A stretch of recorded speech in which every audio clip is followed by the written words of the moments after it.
Like that. Yeah. No, I wonder if everything will work. Maybe we can do this.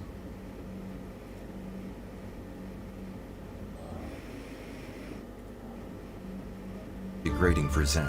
However, the reader may understand this to be associated with anything so mundane as archery. Even if he were willing to make a big concession and to find archery distinguished as an art, he would scarcely feel inclined to praise it for anything more than a decidedly sporting form of practice.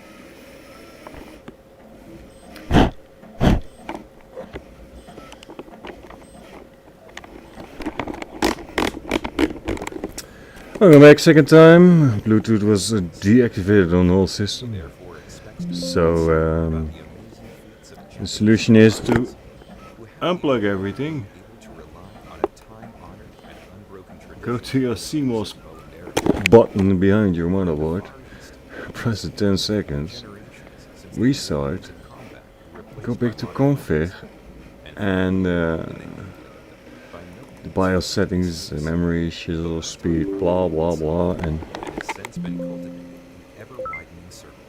eventually it's working again. What do you want? Nothing could be more mistaken than this expectation. By archery, in the traditional Okay, we already have voice here. Let's see if it receives a button. Yeah, it receives a button. Great. Now let's see if TCS is working today. a religious ritual. And consequently, by the art of archery, he does not mean the ability of the sportsman, which can be controlled, more or less, by bodily exercises, but an ability whose origin is to be sought in spiritual exercises, and whose aim consists in hitting a spiritual goal, so that fundamentally, the marksman aims at himself and may even succeed in hitting himself. This sounds puzzling, no doubt. What, the reader will say? Are we to believe that archery, once practiced for the contest of life and death, has not survived even as a sport, but has been degraded to a spiritual exercise? Of what use, then, are the bow and arrow and target? Does not this deny the manly old art and honest meaning of archery, and set up in its place something nebulous, if not positively fantastic? Please go somewhere else. Thank you. It must, however, be borne in mind that the peculiar spirit of this art, far from having to be infused back into the use of bow and arrow in recent times, was always essentially bound up with them, and has emerged all the more forthrightly and convincingly, now that it no longer has to prove itself in bloody contests. It is not true to say that the traditional technique of archery, since it is no longer of importance in fighting, has turned into a pleasant pastime, and thereby been rendered innocuous. The great doctrine of archery tells us something very different. According to it, archery is still a matter of life and death, to the extent that it is a contest of the archer with himself. And this kind of contest is not a paltry substitute, but the foundation of all contests outwardly directed, for instance, with a bodily opponent. In this contest of the archer with himself is revealed the secret essence of the art, and instruction in it does not suppress anything essential by waiving the utilitarian ends to which the practice of knightly contests was put. Anyone who subscribes to this art today, therefore, will gain from its historical development the undeniable advantage of not being tempted to obscure his understanding of the great doctrine by practical aims, even though he hides them from himself, and to make it perhaps altogether impossible. For access to the art, and the master archers of all times are agreed in this, is only granted to those who are pure in heart, untroubled by subsidiary aims. And now it's this here. Should one ask from this standpoint how the Japanese masters understand this contest of the archer with himself, and how they describe it, their answer would sound enigmatic in the extreme. For them, the contest consists in the archer aiming at himself, and yet not at himself, in hitting himself, and yet not himself, and thus becoming simultaneously the aimer and the aim, the hitter and the hit. Or, to use some expressions which are nearest to the heart of the masters, it is necessary for the archer to become, in spite of himself, an unmoved center. Then comes the supreme and ultimate miracle. Art becomes artless. Shooting becomes not shooting. And shooting without bow and arrow, the teacher becomes a pupil again. The master, a beginner. The end, a beginning. And the beginning, perfection. For Orientals, these mysterious formulae are clear and familiar truths. But for us, they are completely bewildering. We have therefore to go into this question more deeply. For some considerable time, it has been no secret, even to us Europeans, that the Japanese arts go back for the inner form to a common root, named Buddhism. This is as true of the art of archery as of ink painting, of the art of the theater, no less than the tea ceremony, the art of flower arrangement and swordsmanship. All of them presuppose a Okay, miraculously we are in the game. cultivates in its own way an attitude which, in its most exalted form, is Chief, characteristic of Buddhism and determines the nature of the priestly type of man. Chief, Fukusa. I do not mean Buddhism in the ordinary sense, nor am I concerned here with the decidedly speculative form of Buddhism, which, because of its allegedly accessible literature, is the only Chief, one we Fukusa. know in Europe, and even claim to understand. I mean Dhyana Buddhism, Chief, Fukusa. which is known in Japan as Zen, and is not speculation at all, but immediate experience of what, as the bottomless ground of being, Ah, ja. cannot be apprehended by intellectual means, Chief, cannot Fukusa. be conceived or interpreted, even after the most Jester? unequivocal and incontestable experiences. Okay. One knows it by not knowing it. For the sake of those crucial experiences, Zen Buddhism has struck out on path switch through methodical immersion in oneself, That's led weird. to one's becoming aware in the deepest ground of the soul, of the unnameable groundlessness and qualitylessness, nay more, to one's becoming one with it. And this, with respect to archery, and expressed in very tentative and on that account possibly misleading Recon language, enabled. Film means that the radius. spiritual exercises, thanks to which 1.5 alone nautical the technique miles. of archery Film becomes an uses. art, and, if all Altitude goes restrictions. well, which None. perfects itself as the artless art, Okay. are mystical experiences.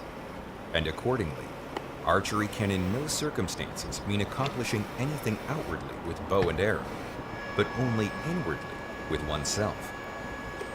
Bow and arrow are only a pretext for something that could just as well happen without them. Only the way to a goal, not the goal itself, only helps for the last decisive leap. In view of all this, nothing would be more desirable than that one should be able to lay hands on expositions by Zen Buddhists as an aid to understanding. These are in fact not lacking. Yep, yep, yep, In yep, his yep, yep, essays yep, in yep, Zen yep, Buddhism, yep, yep, yep. D.T. Suzuki has succeeded in showing that Japanese culture and Zen are intimately connected, and that Japanese art, the spiritual attitude of the samurai, the Japanese way of life, the moral, aesthetic, and to a certain extent, even the intellectual life of the Japanese, owe their peculiarities to this background of Zen, and cannot be properly understood by anybody not acquainted with it. The exceedingly important work of Suzuki and the researchers of other Japanese scholars have aroused widespread interest. It is generally admitted that Dhyana Buddhism, which was born in India, had after undergoing profound changes, reached full development in China, to be finally adopted by Japan, where it is cultivated as a living tradition to this day, has disclosed unsuspected ways of existence which it is of the utmost importance for us to understand. Despite all the efforts of Zen experts, however, the insight afforded to us Europeans into the essence of Zen has remained exceedingly scanty, as though it resisted deeper penetration after a few steps one's groping intuition comes up against insurmountable barriers. Wrapped in impenetrable darkness, Zen must seem the strangest riddle which the spiritual life of the East has ever devised. Insoluble and yet irresistibly attractive. The reason for this painful feeling of inaccessibility lies, to some extent, in the style of exposition that is Okay, adopted for Zen. oxygen on. No reasonable person would expect the Zen adept to do more than hint at the experiences which have liberated It's and only changed ejection seat. or to attempt to describe the unimaginable and ineffable truth Just by the which he now startup. lives. Okay. In this respect, Zen is akin to pure introspective mysticism. ICS comm check. As we enter Can you into hear me? mystic experience with Roger. direct participation, we remain outside, turn and twist as we Loud will. and clear.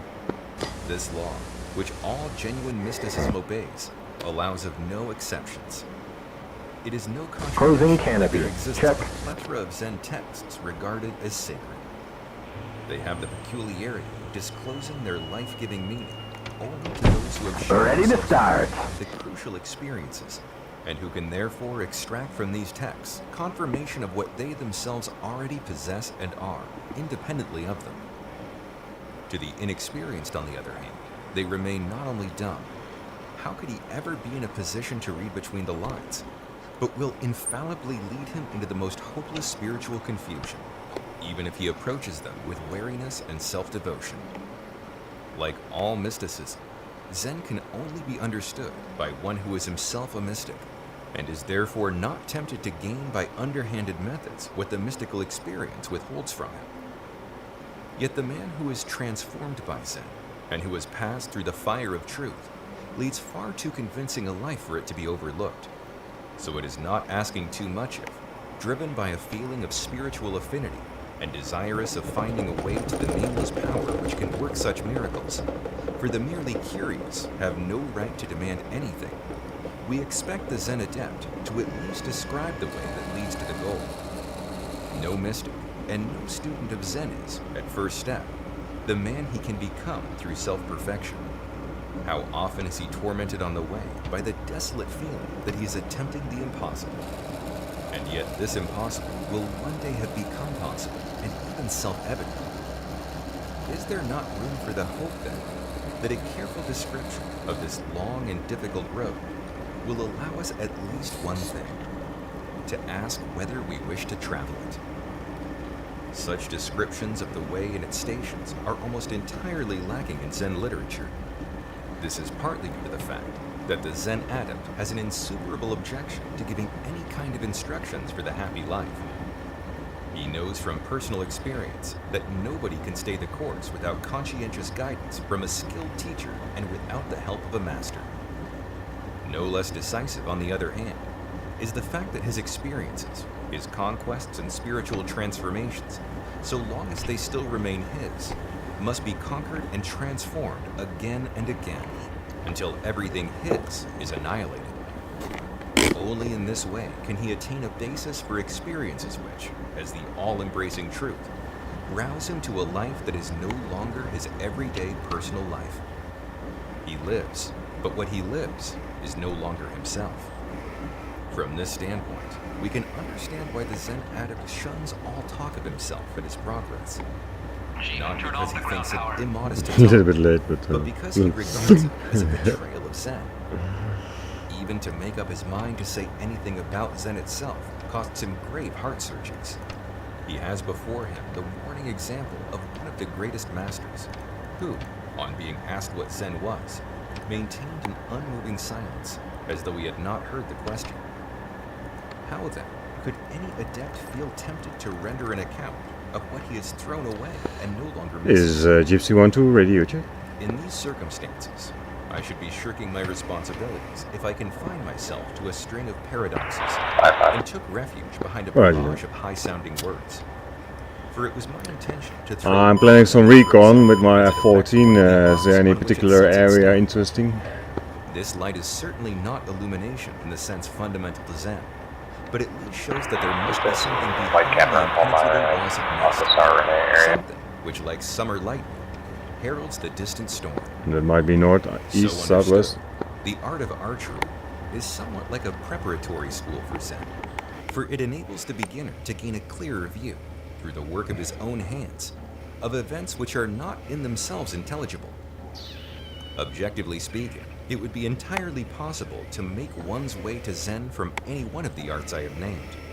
However, I think I can achieve my aim most effectively by describing the course which a pupil of the art of archery has to complete. To be more precise, I shall try to summarize the 6-year course of instruction I received from one of the greatest masters of this art during my stay in Japan. So it is my own experiences which authorize me in this undertaking. In order to make myself intelligible at all, for even this preparatory school holds riddles enough. I have no alternative but to recollect in detail all the resistance I had to overcome, all the inhibitions I had to fight down, before I succeeded in penetrating into the spirit of the great doctrine. I speak about myself only because I see no other way of reaching the goal I have set before me. For the same reason, I shall confine my account to essentials, so as to make them stand out more clearly. I consciously refrain from describing the setting in which the instruction took place, from conjuring up scenes that have fixed themselves in my memory, and above all, from sketching a picture of the master, however tempting all this may be. Everything must hinge on the art of archery, which I sometimes feel is even more difficult to expound than to learn, and the exposition must be carried to the point where we begin to discern those far-off horizons behind which Zen lives and breathes. Why I took up Zen, and for this purpose set out to learn the art of archery, needs some explanation. Even as a student I had, as though driven by a secret urge, been preoccupied with mysticism, despite the mood of the times, which had little use for such interests. Is Gypsy want to texting Cat 1? I became increasingly aware that I could only approach these esoteric writings from the outside. Yes, it's me. And though I knew how to circle around what one may call the primordial mystic phenomenon, I was unable to Ready to taxi. which surrounded the mystery like a high wall. Nor could I find exactly what I sought in the extensive literature of mysticism. And disappointed and discouraged, I gradually came to realize that only the truly detached can understand what is meant by detachment, and that only the contemplative, who is completely empty and rid of the self, is ready to become one with the transcendent deity. I had realized, therefore, that there is and can be no other way to mysticism than the way of personal experience and suffering, and that, if this premise is lacking, all talk about it is so much empty chatter. But how does one become a mystic? How to attain the state of real and not just imaginary detachment? Is there still a way to it, even for those who are separated by the abyss of the centuries from the great masters?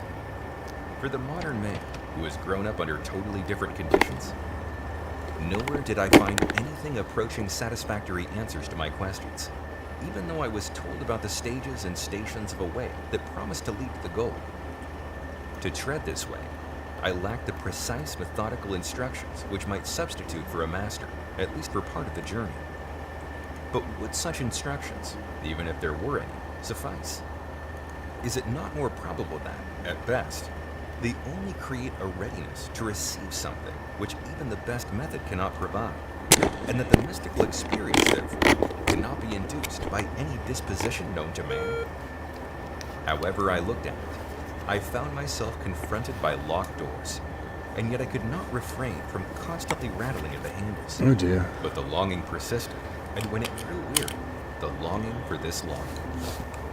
When, therefore, I was asked, I had in the meantime become a lecturer at a university, whether I would like to teach philosophy at the University of Tokyo. I welcomed this opportunity of getting to know the country and people of Japan. Okay. Oh, If only because it held out the prospect of making contact with Buddhism, and hence with an introspective practice of mysticism. Flips This down, much gear I can argue down, that pitch there were up, in Japan a left, carefully guarded control and living lap, tradition of out. Zen, Good. an art of instruction Oh, that had God. been tested over the centuries. And most important of all, teachers of Zen, astonishingly well versed in the art of spiritual guidance. Scarcely had I begun to find my way about in the new milieu when I set out to realize my desire. Oh God. I once met That's super scary. proposals. Never yet, I was told, had any European seriously concerned That's himself weird. with Zen. And since Zen repudiated the least trace of teaching, it was not to be expected that it would satisfy Okay, just sort me of theoretically. get It cost me started. many wasted hours before I succeeded in making them understand why I wished to devote myself specifically to the non-speculative form of Zen. Thereafter, I was informed Wilco. that it was quite hopeless for a European to attempt to penetrate into this realm of spiritual Wilco. life, perhaps the strangest which the Far East has to offer. Oh my God. Unless he began learning one of the Japanese arts associated with Zen. Gotcha. The thought of having Switching to go steer a point one. preparatory school did not Copy. deter me. I felt ready to go to Alright, I got dirt at 4 o'clock. There were Slimsy is screaming. nearer to Zen, and a roundabout way, however wearisome, seemed better to me than no way at all. But to which of the arts named for this purpose should I subscribe? My wife, after a little hesitation, decided for flower arranging and painting, while the art of archery seemed more suitable for me, on the, as it later turned out, completely erroneous assumption that my experience in rifles and pistol shooting would be to my advantage. I begged one of my colleagues, Sozo Kamachi, Oh, I'm showing a nails professor to of 11 o'clock. jurisprudence who had been taking lessons in archery for 20 years, and who is rightly regarded as the best No. exponent of this art at the What are you university, doing, Jester? to enter my name as a pupil with his former teacher, the celebrated Master Kenzo Awa. The master at first refused my request, saying that he had once been misguided enough to instruct a foreigner and had regretted the experience ever since. He was not prepared to make concessions a second time in order to spare the people the burden of the peculiar spirit of this art. Okay, where's my When I recon? protested that a master who took his job seriously could well treat me as his youngest pupil, seeing that I wished to learn this art not for pleasure, but for the sake of the great doctrine, did he accept me as his pupil, together with my wife, since it has long been customary in Japan for girls to be instructed in this art, and since the master's wife and 2 daughters were diligent practitioners. And so began a long, strenuous course of instruction, in which our friend Mr. Kumachari, who pleaded our cause so obstinately and almost stood guarantee for us, participated as interpreter.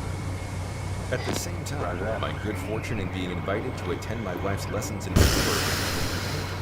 held out the prospect of my winning a This is broad too much basis of text. understanding through constant composition of these mutually complementary arts. That the way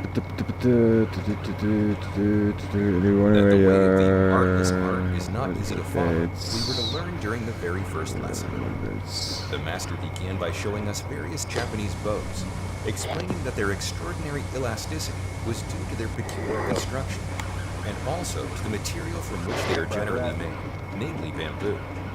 But it seemed even more important to me that we should note the noble form which the bow, it is over 6 feet long, assumes as soon as it is strung, and which appears the more surprising the further the bow is drawn. When drawn to its full extent, the bow encloses the all in itself, explained the master, and that is why it is important to learn how to draw it properly. Dirt. Then he grasped the best and strongest of his bows, and standing in a ceremonious and dignified attitude, let the lightly drawn bowstring fly back several times. This produces a sharp crack mingled with a deep thrumming, which one never afterwards forgets when one has heard it only a few times. So strange it is, so thrillingly does it grip the heart. From ancient times, it has been credited with the secret power of banishing evil spirits, and I can well believe that this interpretation has struck root in the whole Japanese people. After this significant introductory act of purification and consecration, the master commanded us to watch him closely. He placed, or knocked, an arrow on the string, drew the bow so far that I was afraid it would not stand up to the strain of embracing the all, and loosed the arrow. All this looked not only very beautiful, but quite effortless. He then gave us his instructions. Now you do the same. But remember that archery is not meant to strengthen the muscles. When drawing the string, you should not exert the full strength of your body, but must learn to let only your 2 hands do the work, while your arms and shoulder muscles remain relaxed, as though they looked on impassively. Only when you can do this will you have fulfilled one of the conditions that make the drawing and the shooting spiritual. With these words, he gripped my hands and slowly guided them through the phases of the movement which they would have to execute in the future, as if accustoming me to the feel of it. Even at the first attempt, with a medium-strong practice bow, I noticed that I had to use considerable force to bend it. This is because the Japanese bow, unlike the European sporting bow, is not held at shoulder level, in which position you can, as it were, press yourself into it. Rather, as soon as the arrow is knocked, the bow is held up with arms at nearly full stretch, so that the archer's hands are somewhere above his head. Consequently, the only thing he can do is pull them evenly apart to left and right, and the further apart they get, the more they curve downwards, until the left hand, which holds the bow, comes to rest at eye level with the arm outstretched, while the right hand, which draws the string, is held with arm bent above the right shoulder, so that the tip of the 3-foot arrow sticks out a little beyond the outer edge of the bow.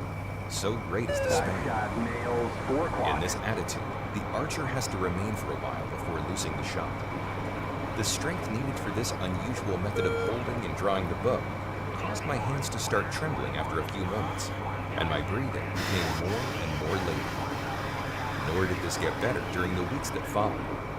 The drawing continued to be a difficult business, and despite the most diligent practice, refused to become spiritual. To comfort myself, I hit upon the thought that there must be a trick somewhere which the master, for some reason, would not divulge, and I staked my ambition on its discovery. Grimly set on my purpose, I continued practicing. The master followed my efforts attentively, quietly correcting my strained attitude, praised my enthusiasm, 70. reproved me for wasting my strength, but otherwise let me be. Only he always touched on a sore spot. As I was drawing the bow, he called out to me to relax, relax, a word he had learned in the meantime, though he never lost patience and politeness. But the day came when it was I who lost patience, and brought myself to admit that I absolutely could not draw the bow in the manner prescribed. You cannot do it, explained the master, Dirt at 1 because o'clock. you do not breathe right. Press your breath down gently after breathing in, so that the abdominal wall is tightly stretched, and hold it there for a while. Then breathe out as slowly and evenly as possible, and after a short pause, draw a quick breath of air again, out and in continually, in a rhythm that will gradually settle itself. If it is done properly, you will feel the shooting become easier every day. For through this breathing, you will not only discover the source of all spiritual strength, but will also cause this source to flow more abundantly and to pour more easily through your limbs the more relaxed you are. And as if to prove it, he drew his strong bow and invited me to step behind him and feel his arm muscles. They were indeed quite relaxed, as though they were doing no work at all. The new way of breathing is practiced, without bow and arrow at first, until it came naturally. I got a lock. The slight feeling of discomfort noticeably in the beginning was quickly overcome. Roger. The master attached so much importance to breathing out as slowly and steadily as possible to the very end, that for better practice and control, he made us combine it with a humming note. Only when the note had died away with the last expiring breath were we allowed to draw air again. But breathing in, the master once said, binds and combines. By holding your breath, you make everything go right. And the No, breathing out it doesn't stay like that. completes by overcoming all limitations. But we could not understand that yet. The master now went on to relate the breathing, which had not of course been practiced for its own sake, to archery. The unified process of drawing and shooting was divided into sections. Grasping the bow, knocking the arrow, raising the bow, drawing and remaining at the point of highest tension, loosing the shot. Each of them began with breathing in, was sustained by firm holding of the down-pressed breath, and ended with breathing out. The result was that the breathing fell into place spontaneously, and not only accentuated the individual positions and hand movements, but wove them together in a rhythmical sequence, depending for each of us on the state of his breathing capacity. In spite of its being divided into parts, the entire process seemed like a living thing, wholly contained in itself, and not even remotely comparable to a gymnastic exercise, to which bits can be added or taken away without its meaning and character being thereby destroyed. I cannot think back to those days without recalling over and over again how difficult I found it in the beginning to get my breathing to work out right. Though I breathed in technically the right way, whenever I tried to keep my arms and shoulder muscles We are 15 miles away. the muscles of Changes my legs 27. stiffened all the more violently, as though my life depended on a firm foothold and secure stance, and as though, like antennas, I had to draw 30 straight miles. from the ground. Often the master had no alternative but to pounce quick as lightning on one of my leg muscles and press it in a particularly sensitive spot. When, to excuse myself, I once remarked that I was conscientiously making an effort to keep relaxed. He replied, "That's just the trouble. Dirt at You 1 make an o'clock. effort to think about it. Concentrate entirely on your breathing, as if you had nothing else to do." It took me a considerable time before I succeeded in doing what the master wanted, but I succeeded. I learned to lose myself so effortlessly in the breathing that I sometimes had the feeling that I myself was not breathing, but strange as this may sound, being breathed. And even when, in hours of thoughtful reflection, I struggled against this bold ideal, I could no longer doubt that the breathing held out all that the master had promised.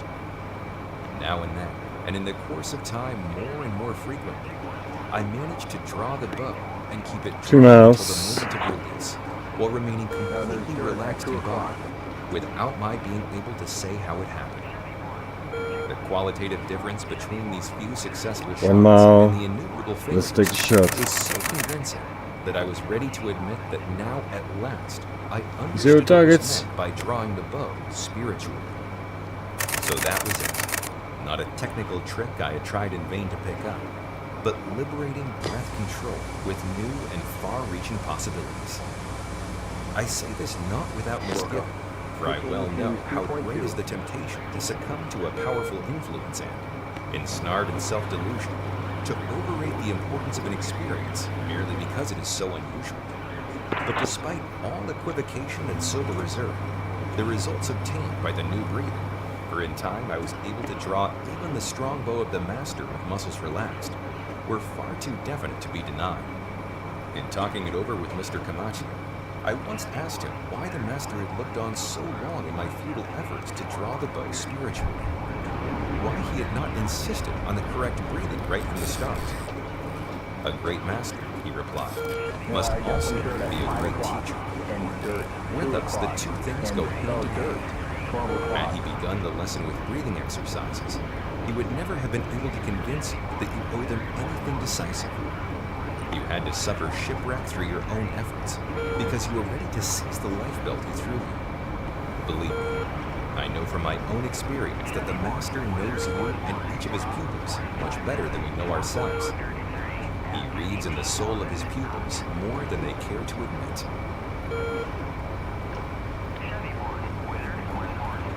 To be able to draw the bow spiritually after a year, that is, with a kind of effortless strength, is no very startling achievement.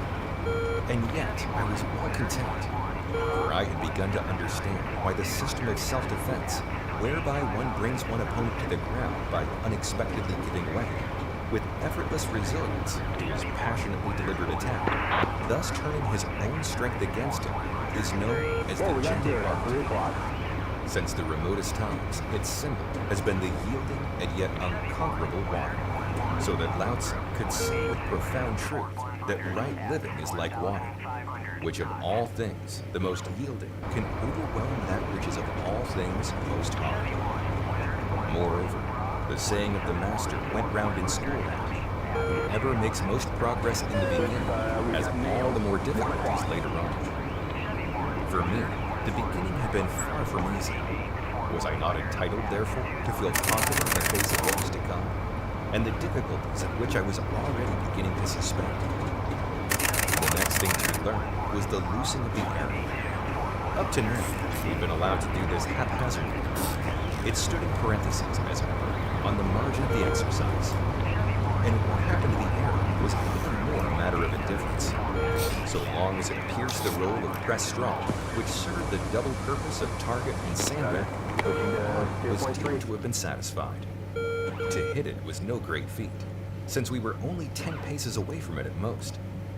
Hitherto, I had simply let go of the bowstring when the hold at the point of highest tension had become unendurable, when I felt I had to give way if my parted hands were not forcibly to be pulled together again. The tension is not in any sense painful. A leather glove with a stiffened and thickly padded thumb guards against the pressure of the string becoming uncomfortable and prematurely shortening the hold at the point of highest tension. When drawn, the thumb is wrapped around the bowstring immediately below the arrow and tucked in. The first 3 fingers are gripped over it firmly, and at the same time give the arrow a secure hold. Loosing, therefore, means fingers that grip the thumb and setting it free. Through the tremendous pull of the string, the thumb is wrenched from its position, stretched out, the string whirs, and the arrow flies. When I had loosed hitherto, the shot had never gone off without a powerful jerk, which made itself felt in a visible shaking of my whole body and affected the bow and arrow as well. That there could be no possibility of a smooth and, above all, certain shot goes without saying. It was bound to wobble. All that you have learned hitherto, said the master one day when he found nothing more to object to in my relaxed manner of drawing the bow, was only a preparation for losing the shot. We are now faced with a new and particularly difficult task, which brings us to a new stage in the art of archery. So saying, the master gripped his bow, drew it, and shot. Only now, when expressly watching out for it, did I observe that through the right hand of the master, suddenly opened and released by the tension, flew back with a jerk. It did not cause the least shaking of the body. The right arm, which before the shot had formed an acute angle, was jerked open, but ran gently back into full extension. The unavoidable jerk had been cushioned and neutralized. If the force of the discharge did not betray itself in the sharp thump of the quivering bowstring, and in the penetrative power of the arrow, one would never suspect its existence. At least in the case of the master, the loose looked so simple and undemanding that it might have been child's play. The effortlessness of a performance for which great strength is needed is a spectacle of whose aesthetic beauty the East has an exceedingly sensitive and grateful appreciation. But even more important to me, and at that stage I could hardly think otherwise, was the fact that the certainty of hitting seemed to depend on the shot being smoothly loosed. I knew from rifle shooting what a difference it makes to jerk away, if only slightly, from the line of sight. All that I had learned and achieved so far only became intelligible to me from this point of view. Relaxed drawing of the bow, relaxed holding at the point of highest tension, relaxed loosing of the shot, relaxed cushioning of the recoil.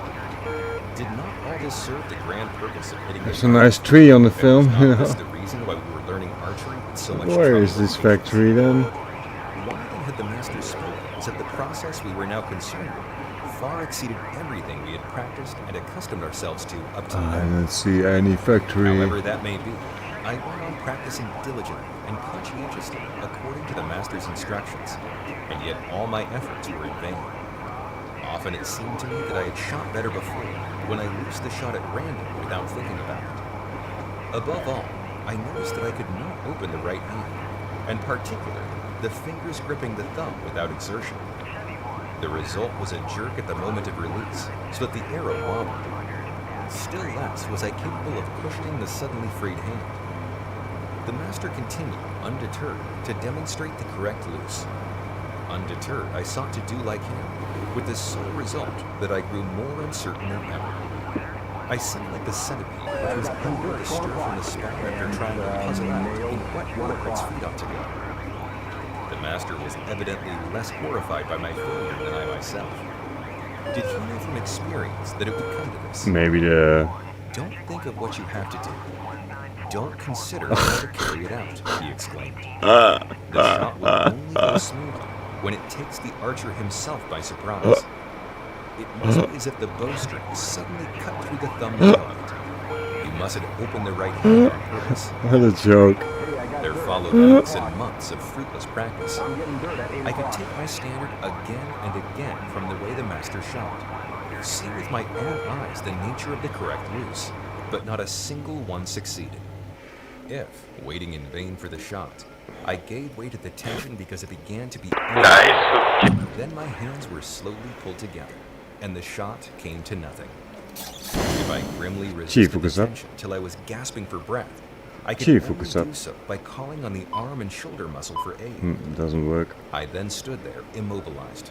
Like a statue, I mocked the master, but tense, and my relaxedness was gone. Perhaps it was chance. Perhaps it was deliberately arranged by the master, that we one day found ourselves together over a cup of tea. I seized on this opportunity for a discussion and poured my heart out. I understand well enough, I said, that the hand mustn't be opened with a jerk if the shot is not to be spoiled. But however I set about it, it always goes wrong. If I clench my hand as tightly as possible, I can't stop it shaking when I open my fingers. If, on the other hand, I try to keep it relaxed, the bowstring is Closing torn from my canopy. grasp before Check. the full stretch is reached. Unexpectedly, it is true, but still too early. I am caught between these two kinds of failure and see no way of escape. You must hold the drawn bowstring, answered the master, like a little child holding the preferred finger. It grips so firmly that one marvels at the strength of the tiny fist. And when it lets the finger go, there is not the slightest jerk. Do you know why? Because a child doesn't think, I will now let go of the finger in order to grasp this other thing. Completely unselfconsciously, without purpose, it turns from one to the other. And we would say that it was playing with the things, were it not equally true that the things are playing with the child. Maybe I understand what you're hinting at with this comparison, I remarked. But am I not in an entirely different situation?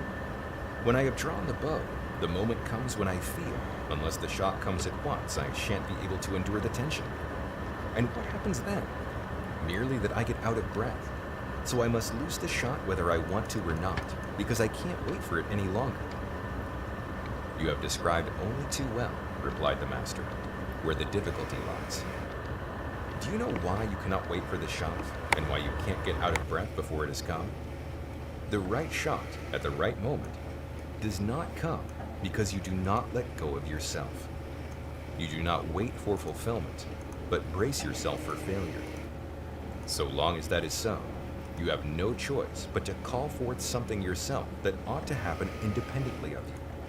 And so long as you call it forth, your hand will not open in the right way, like the hand of a child. Your hand does not burst open like the skin of a ripe fruit. I had to admit to the master that this interpretation made me more confused than ever. For ultimately, I said, I draw the bow and loose the shot in order to hit the target. The drawing is thus a means to an end, and I cannot lose sight of this connection. The child knows nothing of this, but for me, the two things cannot be disconnected. The right art, cried the master, is purposeless, aimless. The more obstinately you try to learn how to shoot the arrow for the sake of hitting the goal, the less you will succeed in the one, and the further the other will recede. What stands in your way is that you have a much too willful will. You think that what you do not do yourself does not happen. But you yourself have told me often enough that archery is not a pastime, not a purposeless game, but a matter of life and death. I stand by that. We master archers say, one shot, one life. What this means, you cannot yet understand. But perhaps another image will help you, which expresses the same experience. We master archers say, with the upper end of the bow, the archer pierces the sky. On the lower end, as though attached by a thread, hangs the earth. If the shot is loosed with a jerk, there is a danger of the thread snapping. For purposeful and violent people, the rift becomes final, and they are left in the awful center between heaven and earth. What must I do then? I asked thoughtfully. You must learn to wait properly. And how does one learn that? All right, ready to taxi. Leaving yourself and everything yours behind you so decisively that nothing more is left of you but a purposeless tension.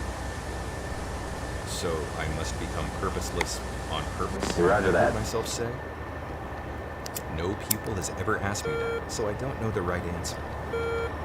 And when do we begin these new exercises? Wait until it is time. This conversation, the first intimate talk I had had since the beginning of my instruction, puzzled me exceedingly. Now, at last, we had touched on the theme for whose sake I had undertaken to learn archery. Was not this letting go of oneself, of which the master had spoken, a stage on the way to emptiness and detachment? Had I not reached the point where the influence of Zen on the art of archery began to make itself felt? What the relation might be between the purposeless waiting capacity and the loosing of the shot at the right moment, when the tension spontaneously fulfilled itself, I could not at present fathom. But why try to anticipate in thought what only experience can teach? Was it not high time to drop this unfruitful habit? How often I had silently envied all those pupils of the master who, like children, let him take them by the Copy hand that. and lead them. How delightful it must be to be able to do this without reserve. Such an attitude need not necessarily lead to a difference in spiritual stagnation. Might not children at least ask questions? During the next lesson, the master, to my disappointment, went on with the previous exercises, drawing, holding, and loosing. But all his encouragement availed nothing. Although I tried, in accordance with his instructions, not to give way to the tension, but to struggle beyond it as though no limits were set by the nature of the bow, although I strove to wait until the tension simultaneously fulfilled and loosed itself in the shot, despite all my efforts, every shot miscarried, bewitched, botched, wobbling. Well, Only when it became clear that it was not only pointless to continue these exercises, but positively dangerous, since I was oppressed more and more by a premonition of failure, did the master break off and begin on a completely new tack. When you come to the lessons in the future, he warned us, you must collect yourselves on your way here. Focus your minds on what happens in the practice hall. Walk past everything without noticing it, as if there were only Let's down, one thing pitch in up. the world that is important and real. everything is working. And that is Nice. Salute. The process of letting go of oneself was Oh, that likewise works. divided into 3 separate sections, which had to be worked through carefully. And here, too, the master contented himself with brief hints. For the performance of these exercises, it is sufficient that the pupil should understand, or in some cases merely guess, what is demanded of himself. Hence, there is Flips no up, need gear to up. conceptualize the distinctions which are traditionally expressed in images. And who knows whether these images, born of centuries of practice, may not go deeper than all our carefully calculated knowledge. The first step along this road had already been taken. It had led to a loosening of the body, without which the bow cannot be properly drawn. If the shot is to be loosed right, the physical loosening must now be continued in a mental and spiritual loosening, so as to make the mind not only agile, but free. Agile because of its freedom, and free because of its original agility. And this original agility is essentially different from everything that is usually understood by mental agility.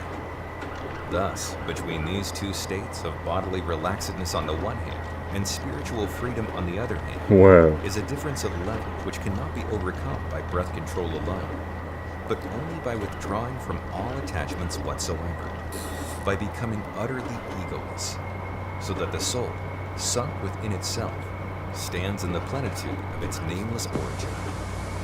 The demand that the door of the senses be closed is not met by turning energetically away from the sensible world, but rather by a readiness to yield without resistance. Oh, there's no In taking. order that this actionless activity may It's gonna be fun. accomplished instinctively, the soul needs an inner hold, Looks like and it there's dirt at holds 4 by o'clock. concentrating on breathing. This is performed consciously and with a conscientiousness that borders on the pedantic. The breathing in, like the breathing out, is practiced again and again by itself with the utmost care. One does not have to wait long for results. The more one concentrates on breathing, the more the external stimuli fade into the background. They sink away in a kind of muffled roar, which one hears with only half an ear at first. And in the end, Hot one finds 138. no more That's disturbing our than the direction. distant roar of the Let's sea, which, master once one has grown on. accustomed Put to the it, radio is no channel longer to the in due course, wizard, one even grows and immune to large stimuli. it And at comes the same to time, detachment from them becomes easier and quicker. Care has only to be taken that the body is relaxed, whether standing, sitting, or lying. And if one then concentrates on breathing, one soon feels oneself shut in by impermeable layers of silence. One only knows and feels that one breathes. And to detach oneself from this feeling and knowing, no fresh decision is required. For the breathing slows down of its own accord, becomes more and more economical in the use of breath, and finally, slipping by degrees into a blurred monotone, escapes one's attention altogether. This exquisite state of unconcerned immersion in oneself is not, unfortunately, of long duration. It is liable to be disturbed from inside, as though sprung from nowhere.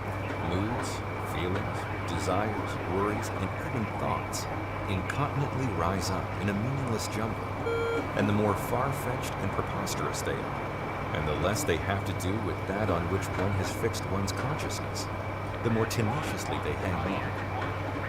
It is as though they wanted to avenge themselves on consciousness for having, through concentration, touched upon realms it would otherwise never reach. The only successful way of rendering this disturbance inoperable is to keep on breathing, quietly. Oh, I'm showing nails, 11 o'clock. To And enter into dirt, friendly 5 relations o'clock. with whatever appears on the scene, to accustom oneself to it, to look at it equably, and at last grow weary of looking. In this way, one gradually gets into a state which resembles the melting drowsiness on the verge of sleep. To slip into it, finally, is the danger that has to be avoided. It is met by a peculiar leap of concentration, comparable perhaps to the jolt which a man who has stayed up all night gives himself when he knows that his life depends on all his senses being alert.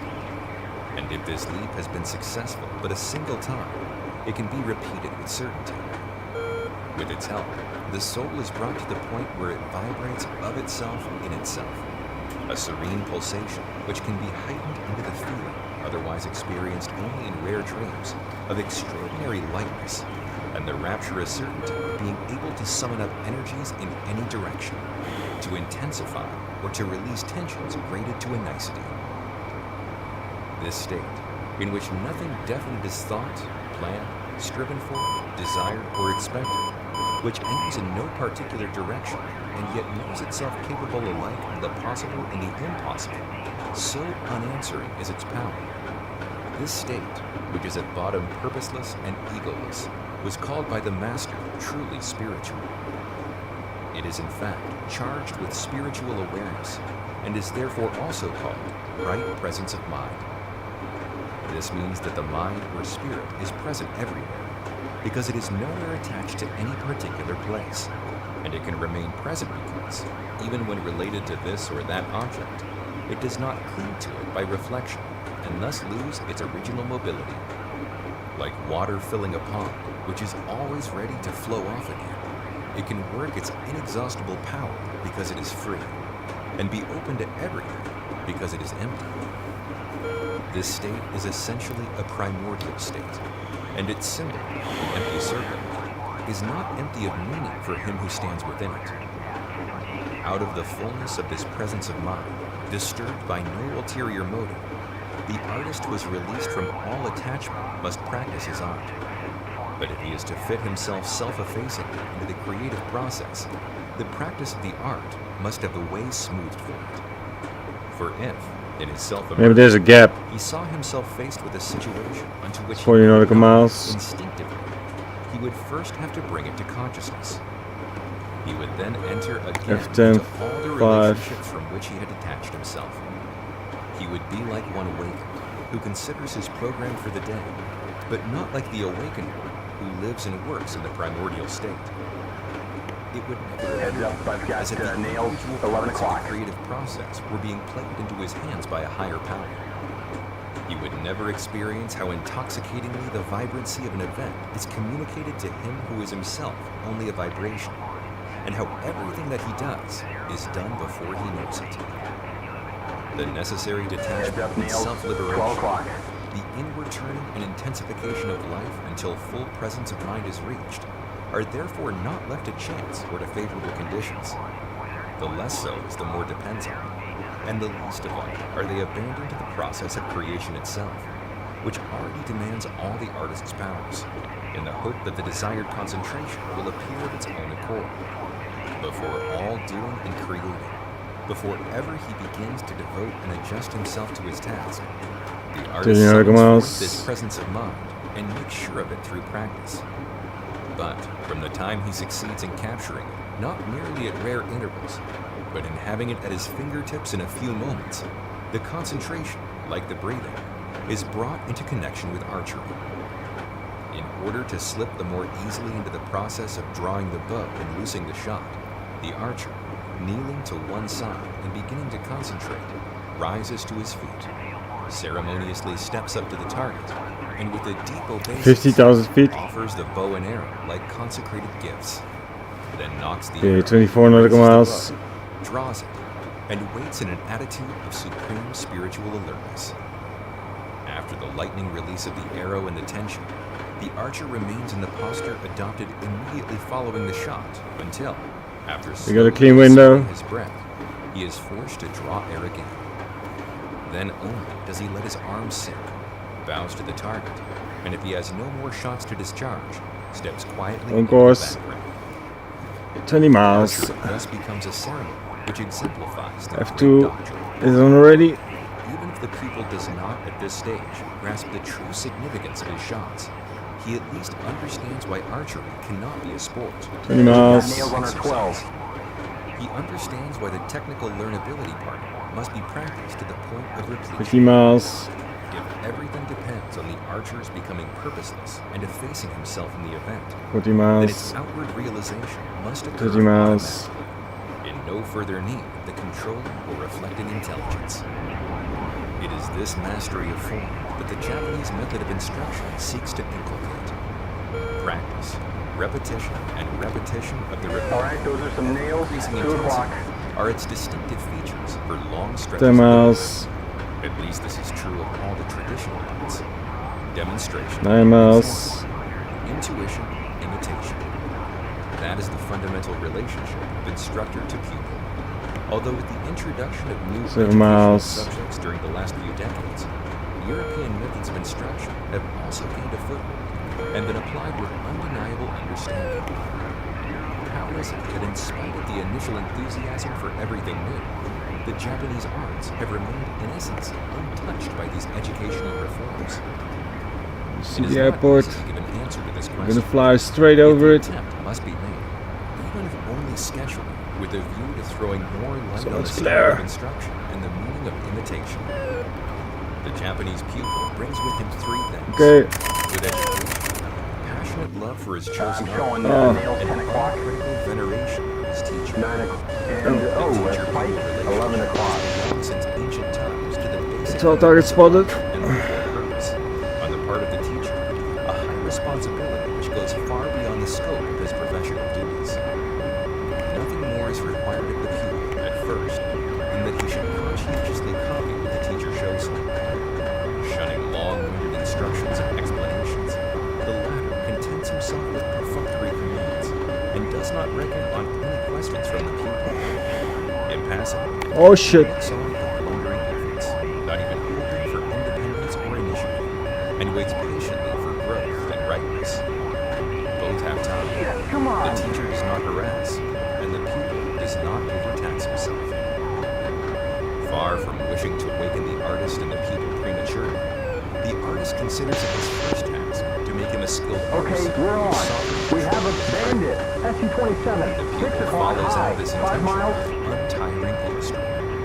As though he had no higher aspiration, he bows under his burden with a trust devotion, only to discover in the course of We have years a fight. that 7 forms o'clock. which he perfectly masters no longer oppress, but liberate.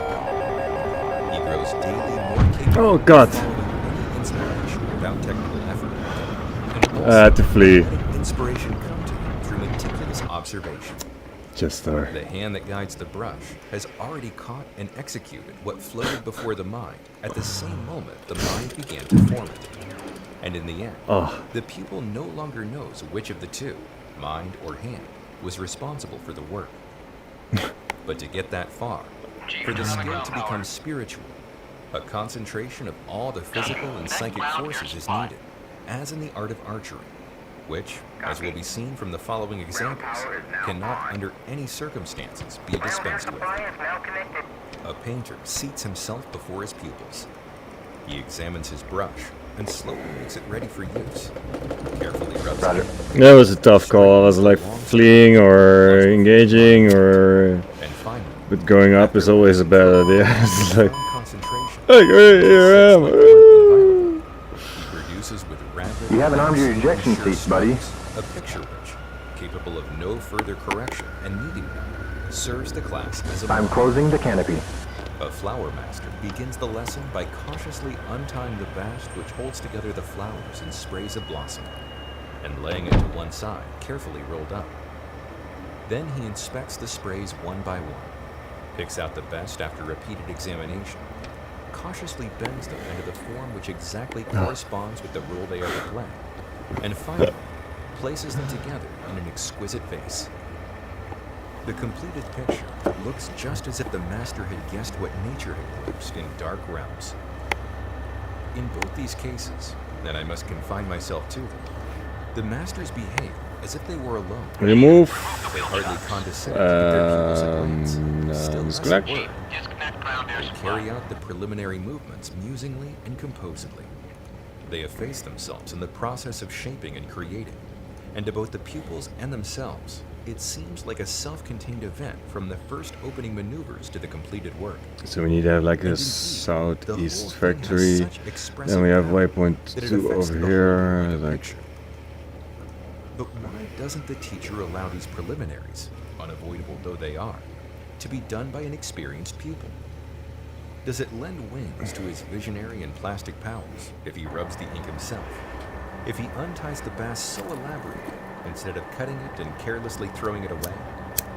And what impels him to repeat this process at every single lesson, and with the same remorseless insistence, to make his pupils copy it without the least alteration? He sticks to this traditional custom because he knows from experience that the preparations for working put him simultaneously in the right frame of mind for creating. The meditative repose in which he performs them gives him that vital loosening and equability of all his powers, that collectedness and presence of mind, without which no right work can be done. Sunk without purpose in what he is doing, he is brought face to face with that moment when the work, hovering before him in ideal lines, realizes itself as if of its own accord. As with the steps and postures in archery, so here in modified form, other preparations have the same meaning.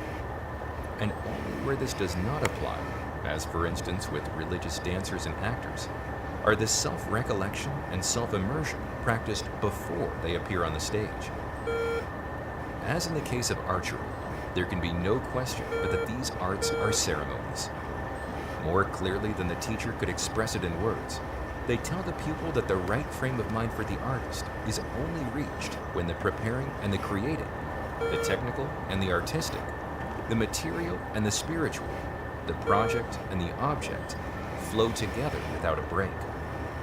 And here he finds a new theme for emulation. He is now required to exercise perfect control over the various ways of concentration and self-effacement. Imitation, no longer applied to objective contents which anybody can copy with a little goodwill, becomes looser, nimbler, more spiritual.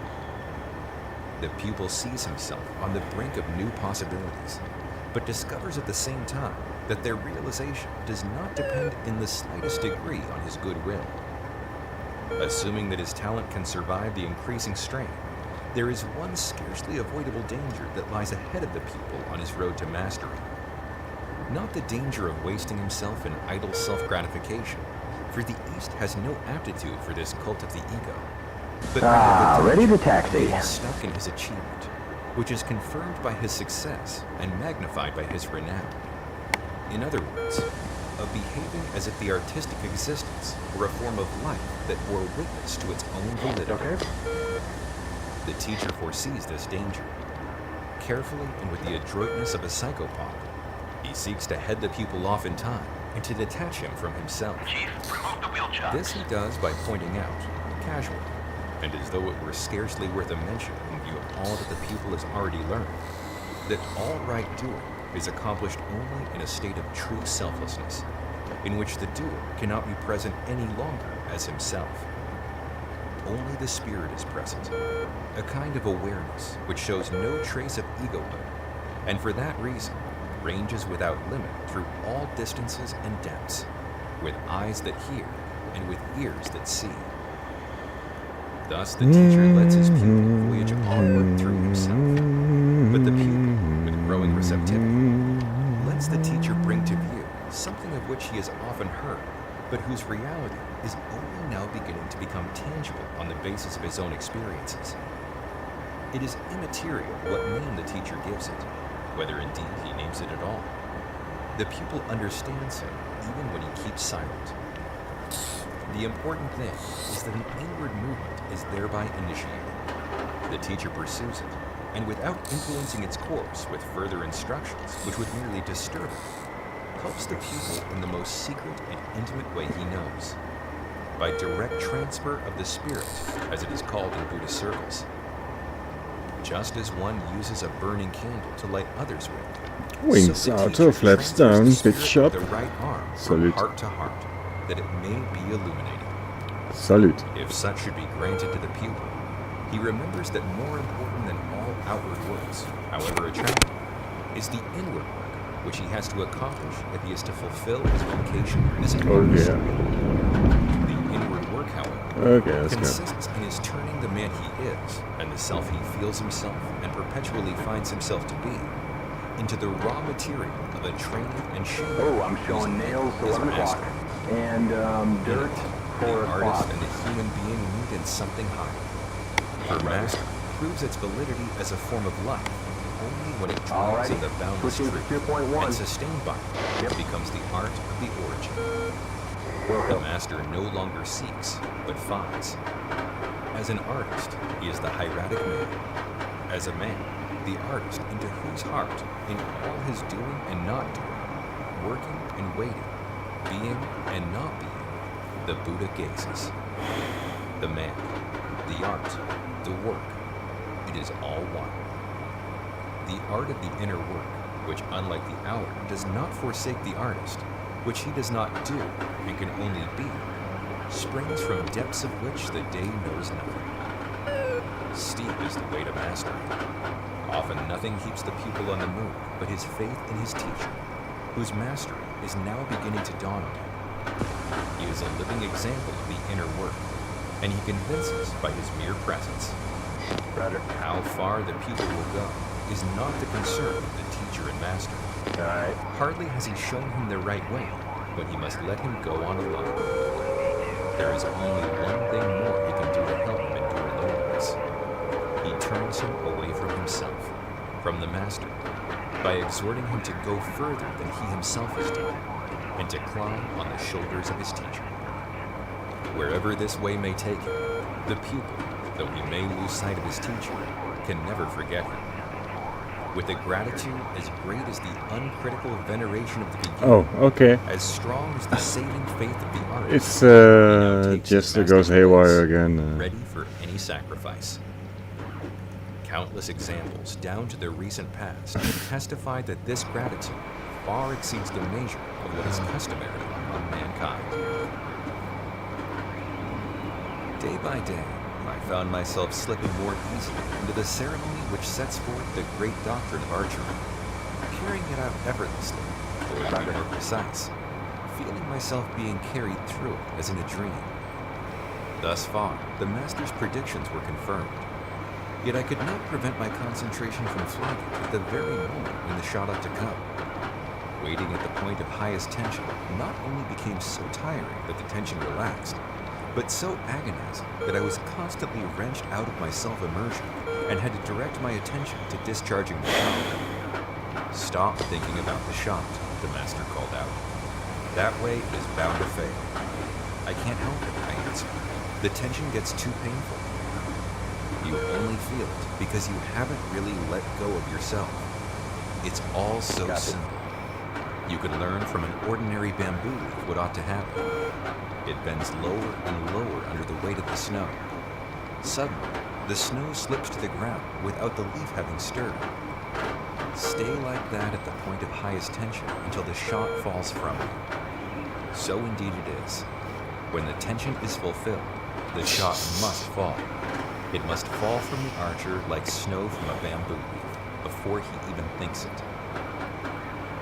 In spite of everything I could do or did not do, I was unable to wait until the shot fell.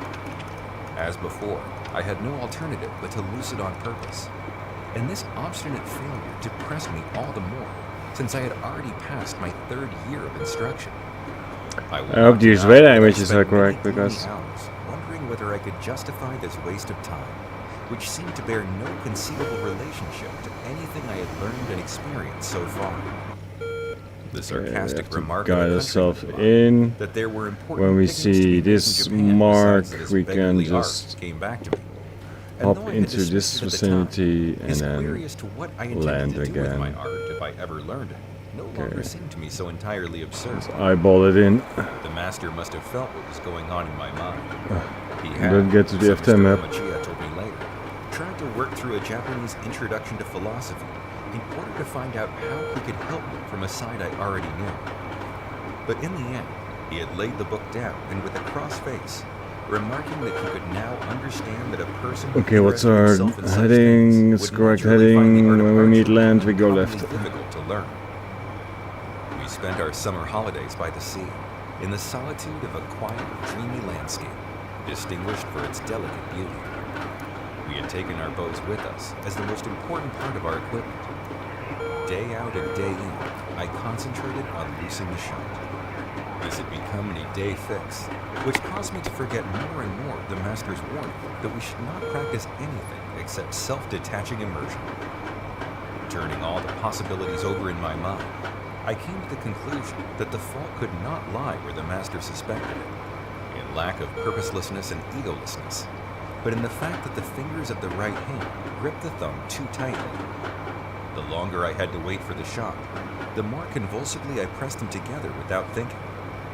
It was at this point, I told myself, that I must set to work. And ere long I had found a simple and obvious solution to this problem. If, after drawing the bow, I cautiously eased the pressure of the fingers on the thumb, the moment came when the thumb, no longer held fast, was torn out of position as if spontaneously. In this way, a lightning loose could be made, and the shot would obviously fall like snow from a bamboo leaf. This discovery recommended itself to me, not least on account of its beguiling affinity with the technique of rifle shooting. There, the index finger is slowly crooked until an ever-diminishing pressure overcomes the last resistance. I was able to convince myself very quickly that I must be on the right track. Almost every shot went off smoothly and unexpectedly, to my way of thinking. Naturally, I did not overlook the reverse side of this triangle. The precision work of the right hand demanded my full attention. But I comforted myself with the hope that this technical solution would gradually become so habitual that it would require no further notice from me, and that the day would come when, thanks to it, I would be in a position to loose the shot, self-obliviously and unconsciously at the moment of highest tension, and that in this case, the technical ability would spiritualize itself. Waxing more and more confident in this conviction, I silenced the protest that rose up in me, ignored the contrary counsels of my wife, and went away with the satisfying feeling of having taken a decisive step forward. The very first shot I let off after the recommencement of the lessons was, to my mind, a brilliant success. The loose was smooth, unexpected. The master looked at me for a while, and then said hesitantly, like one who can scarcely believe his eyes, "Once again, please." My second shot seemed to me even better than the first. The master stepped up to me without a word, took the bow from my hand, and sat down on a cushion, his back towards me. I knew what that meant, and withdrew. The next day, Mr. Komachiya informed me that the master declined to instruct me any further because I had tried to cheat him. Horrified beyond measure by this interpretation of my behavior, Can I we see explained to land? Mr. Komachiya why, in order to avoid marking time forever, I had hit upon this method of losing the shot.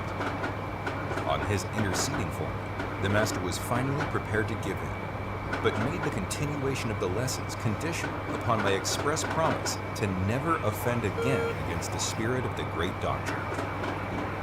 If profound shame had not cured me, the master's behavior would certainly have done so. He did not mention the incident by so much as a word, but only said quite quietly, "You see what comes of not being able to wait without purpose in the state of highest tension. You cannot even learn to do this without continually asking yourself, shall I be able to manage it? Wait patiently and see what comes and how it comes." I pointed out to the master that I was already in my 4th year and that my stay in Japan was limited. the way to the goal is not to be measured. Of what importance are weeks, months, years? But what if I have to break off halfway? I asked. Once you have grown truly egoless, you can break off at any time. Keep on practicing that. And so we began again, from the very beginning, as if everything I had learned hitherto had become useless. But the waiting at the point of highest tension was no more successful than before, as if it were impossible for me to get out of the rut. One day I asked the master, how can this shot be loosed if I do not do it? It shoots, he replied. I have heard you say that several times before, so let me put it another way. How can I wait self-obliviously for the shot if I am no longer there? It waits at the highest tension. And who or what is this it? Once you have understood that, you will have no further need of me. And if I tried to give you a clue at the cost of your own experience, I would be the worst of teachers and would deserve to be sacked. So let's stop talking about it and go on practicing. Weeks went by without my advancing a step. At the same time, I discovered that this did not disturb me in the least. Had I grown tired of the whole business? Whether I learned the art or not, whether I experienced what the master meant by it or not, whether I found the way to Zen or not, all this suddenly seemed to have become so remote, so indifferent that it no longer troubled me. Several times, I made up my mind to confide in the master, but when I stood before him, I lost courage. I was convinced that I would never hear anything but the monotonous answer, don't ask, practice. So I stopped asking, and I would have liked to stop practicing too, had not the master held me inexorably in his grip. I lived from one day to the next, did my professional work as best I might, and in the end, ceased to bemoan the fact that all my effort of the last few years had become meaningless. Then one day, after a shot, the master made a deep bow and broke off the lesson. There isn't anything. It shot, he cried, as I stared at him bewildered. And when I at last understood what he meant, That's I couldn't suppress the a sudden whoop of delight. F10, What I have said, the master told me severely, recon. was not praise, only a statement that ought not to touch you. Nor was my vow meant for you are entirely innocent of this shot. You remain this time absolutely self-oblivious and without purpose in the highest tension, so that the shot fell from you like a ripe fruit. Now, go on practicing as if nothing had happened. Only after a considerable time did more right shots occasionally come off, which the master signalized by a deep bow. How it happened that they loosed themselves without my doing anything? How it came about that my tightly closed right hand suddenly flew back wide open, I could not explain then, and I cannot explain today. The fact remains that it did happen, and that alone is important. But at last I got to the point of being able to distinguish on my own the right shots from the failures. The qualitative difference is so great that it cannot be overlooked once it has been experienced. Outwardly for the observer, the right shot is distinguished by the cushioning of the right hand as it is jerked back, so that no tremor runs through the body. Again, after wrong shots, the pent-up breath is expelled explosively, and the next breath cannot be drawn quickly enough. After right shots, the breath glides effortlessly to its end, whereupon air is unhurriedly breathed in again. The heart continues to beat evenly and quietly, and with concentration undisturbed, one can go straight on to the next shot. But inwardly, for the archer himself, right shots have the effect of making him feel that the day has just begun. He feels in the mood for all right doing, and what is perhaps even more important, for all right not doing. Delectable indeed is this state. But he who has it, said the master with a subtle smile, would do well to have it as though he did not have it. Only unbroken equanimity can accept it in such a way that it is not afraid to come back. Well, at least we've gotten over the worst, I said to the master when he announced one day that we were going on to some new exercises. He who has 100 miles to walk should reckon 90 as half the journey, he replied, quoting the proverb. our new exercise is shooting at a target. What had served till now as a target, arrow catcher, was a roll of straw on a wooden stand, which one faced at a distance of 2 arrows laid end to end. The target, on the other hand, set up at a distance of about 60 feet, stands on a high and broadly based bank of sand, which is piled up against 3 walls, and like the hall in which the archer stands, is covered by a beautifully carved tile roof. The 2 halls are connected by high wooden partitions, which shut off from the outside the space where such strange things happen. The master proceeded to give us a demonstration of target shooting. Both arrows were embedded in the black of the target. Then he made us perform the ceremony exactly as before, and without letting ourselves be put off by the target, waited at the highest tension until the shot fell. The slender bamboo arrows fell off in the right direction, but in the center, 11 o'clock. still less the target, and buried themselves in the ground just in front of it. Your arrows do not carry, observed the master, because they do not reach far enough spiritually. You must act as if the goal were infinitely far off. For master archers, it is a fact of common experience that a good archer can shoot farther with a medium-strong bow than an unspiritual archer can with the strongest. It does not depend on the bow, but on the presence of mind, on the vitality and awareness with which you shoot. In order to unleash the full force of this spiritual awareness, you must perform the ceremony differently, rather as a good dancer dances. If you do this, your movements will spring from the center, from the seat of right breathing. Instead of reeling off the ceremony like something learned by heart, it will then be as if you were creating it under the inspiration of the moment, so that dance and dancer are one and the same. By performing the ceremony like a religious dancer, your spiritual awareness will develop its full force.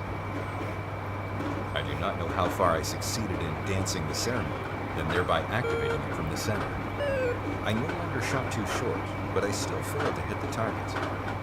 This prompted me to ask the master why he had never yet explained to us how to take aim.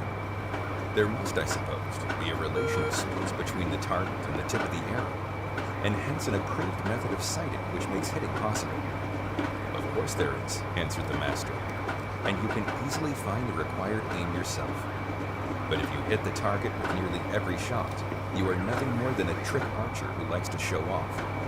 For the professional who counts his hits, the target is only a miserable piece of paper which he shoots to bits.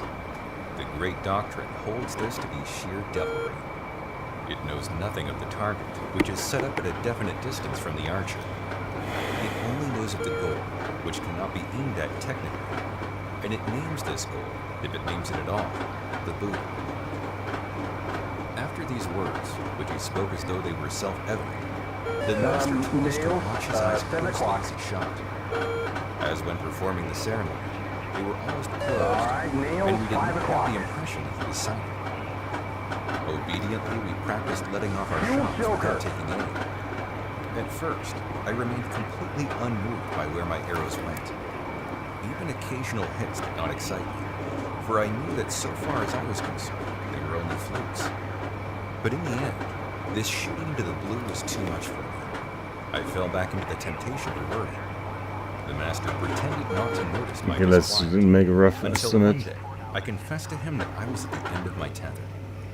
Oh, You worry yourself unnecessarily. the you can master say the comforted boat me. is no more? Put the thought of hitting right out of your mind. You can be a master even if every shot does not hit. The hits on the target Oh, are it's only still- the outward proof and confirmation of your purposelessness at its highest, of your egolessness, your Friendly, self-abandonment, B-52, or whatever you like to call 2 it. o'clock high, 14 There are miles. different grades of mastery, Wilco. and only when you have made the last grade will you be sure of not missing the goal. That's just what I cannot get into my head, I answered. I think I understand what you mean by the real inner goal which ought to be hit.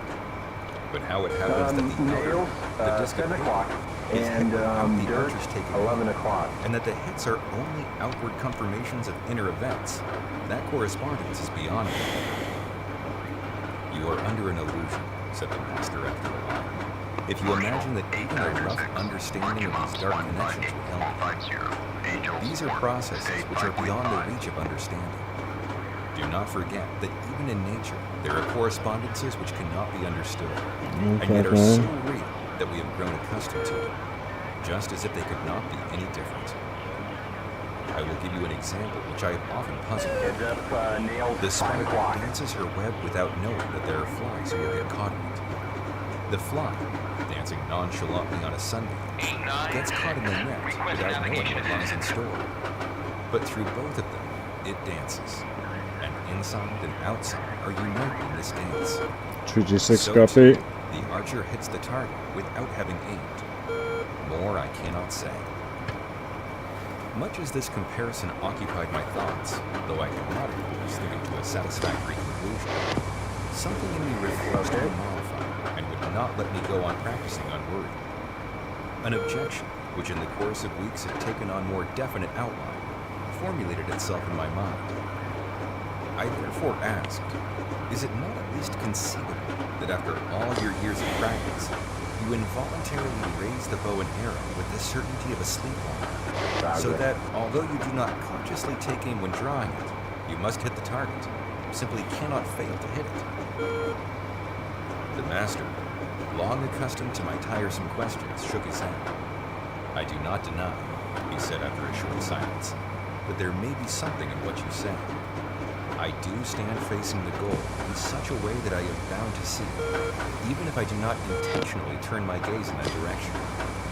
On the other hand, I know that this seeing is not enough. Besides nothing, it explains nothing, Switching to home base. for I see the goal as though I did not see it. Then you ought to be able to hit it blindfolded, I jerked out. The master turned on me a glance which made me fear that I had insulted him, and then said, "Come to see me this evening." I seated myself opposite him on a cushion. He handed me tea, but did not speak a word. So we sat for a long while. There was no sound but the singing of the kettle on the hot coals. Yeah. At last, I see the the master rose and made me a sign to follow him.